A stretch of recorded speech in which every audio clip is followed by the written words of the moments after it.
Hey, what's up everyone? This is Coach Chris. I hope your season has gotten off to a good start. Most of you have a couple games under your belt. I just wanted to put it out there and give you some quick fixes, hopefully, in case that snap is going awry. In the game, you put in a lot of hard work on your offense and you got just something that's on the brink of success with the snaps and it's going different places. Hopefully, I can give you some quick pointers to fix out the different situations, okay? And there's 3 different scenarios that I'm going to show you today with the snap and the fixes for each of those. They're not foolproof, but usually the case. The 3 different scenarios are: 1, the snap is high; 2, the snap is to the right off a right-handed center, or if you got a rare left-handed center, if the snap is to the left of the quarterback. The 3rd scenario is the snap is really wild, all over the place, and it's high. This is where the quarterback is having to chase down and you lose 20 yards on the play. Okay, so let's go over them real quick and shoot me if this is helpful, or shoot me any other questions you want to see. Thanks. All right, the first scenario that we're going to go over is where the snap is going high. This isn't where it's going wild and it's super hard and it's all over the place, but just when the snap is high.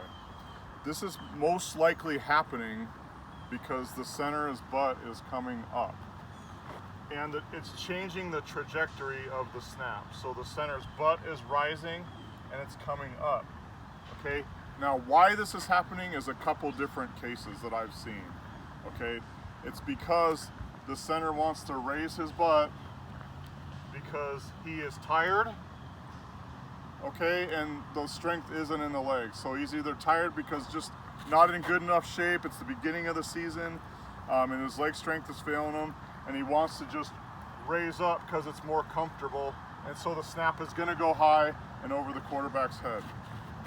Okay, or it's in the 4th quarter and we're wearing down and he's just getting tired and forgetting to stay down in that good position. Okay, and my legs are getting tired and I want to go up. Okay.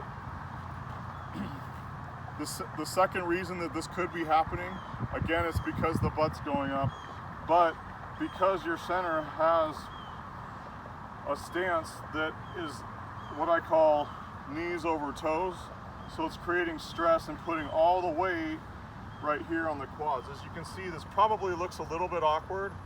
It doesn't look as natural as getting back here, okay? If I have my knees over my toes, this is painful. This isn't a super comfortable stance to snap out of. Okay, and again, the same thing, it's gonna wanna make me wanna raise my butt to relieve that pain, and then the snap is gonna go high. So 2 different scenarios that you can fix via leg strengthening. So strengthen those legs, have them sit down and sit back and not get over it. So that's why it's super important when we go through the 3 steps, okay? Stomp, we sit down, and then we grab the ball, okay? And then I'm in a good snapping position, okay? If I don't do that, if I get a center that breaks the huddle, comes up and grabs the ball and then squats down, okay, it's gonna lend itself to my knees being over my toes. So respect the 3-step process. If you're in a hurry-up offense, man, we just gotta get it down. It's gotta stomp, sit, and then swing, okay? But it is still 1, 2, 3, and it's faster, okay? Good. Oh. Okay, on to scenario number 2. That's the scenario that the ball's consistently going to the right of the quarterback. Why is it going to the right? It's going to the right off of a right-handed center.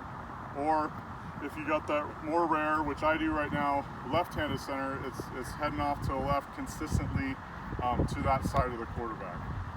This is probably happening because of my channel, okay, that I'm creating, or my arm, okay? If I create a channel where I don't have enough room or sufficient swing to clear my arm straight and get that consistent pendulum through the gap, instead, if I am hitting my arm because I don't have enough of a gap, I haven't created the clearance by railroad tracking my feet, okay, to create the clearance, and my arm or my tricep area is hitting my leg, it's gonna take my hand and rotate the ball, okay? And it's gonna come up and to the right of a right-handed quarterback. The same thing, boom, to the left of a left-handed quarterback. So my arm is hitting that, okay? So that's why it's important to make sure everybody's different, okay? I'm just saying things for beginners. Everybody's different, okay? But if you, in general, if you take your feet from this position, a lot of offensive tackles like to do this position. I know it's being coached everywhere. It's proper for getting off, okay, as a tackle. But as a center, I just want to make sure, even if I have to rotate my feet out a little bit, I have that channel to rotate through, okay? If I take this gap and I change it to that, it gives me a little bit more room. You see the pentagon to rotate through and boom, okay? Or if your center doesn't want to lean down and they're grabbing the ball and it's not centered or it's against their, notice where their tricep is with relationship to their leg, boom, that's going to make the ball go up, okay? So I really want to concentrate in that scenario about getting my arm down the center, getting what I called in the last video the smiley face pointed forward, okay? A good clean channel and a good consistent snap. Okay, time for scenario number 3. And this is where the snaps are going all over the place. Again, guys, I'm talking about new centers, I'm talking about coaching youth coaches, okay? If you already know what you're doing, you're playing at a high level of high school, high level of college and above, move on, you know, you already know what you're doing.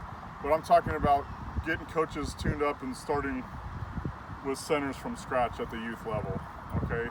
So in this scenario, the snap is going all over the place. I can tell you right now, the lack of consistency has got to come down to they're trying to throw the ball and aim the ball. And when I say throw the ball, okay, I mean they're basically taking a throw and they're doing it between their legs, which means they're getting their wrist involved. Okay, we want to eliminate the wrist from contention. We want to not even think about our wrist, think about our arm. So whenever I'm breaking the wrist, boom, it's going to make it want to go erratic. Okay, it's also going to make it into a throw and have it to the side, to the left side, or above. This is when the snaps are super hard, okay? I want to eliminate that wrist from any kind of contention so that I get a consistent swing. You know, everybody's uncle comes out to practice and says, you know, swing it like a pendulum. Well, there's a step process to swinging like a pendulum, and if that thing is going all over the place, we just need to start at ground zero, okay? And grab the ball, wrist, straight arm down, okay? Then we're gonna start with leg exercises, okay? And going back. So if the ball is pretty erratic, we need to start your center from scratch and then start swinging our arm, our pendulum, start with our leg exercises, start with our 1, 2, 3 from there, okay? Hey guys, I hope this is helpful. Again, this is not, if you already know what you're doing, then please ignore me. I'm not qualified to coach at the pro level or anything, but it is for coaches just trying to troubleshoot their youth centers, or if you're a beginning center. Thanks a lot. Comment, let me know if there's something else you'd want to see. Let me know if this was helpful, not helpful, or anything. And good luck this season.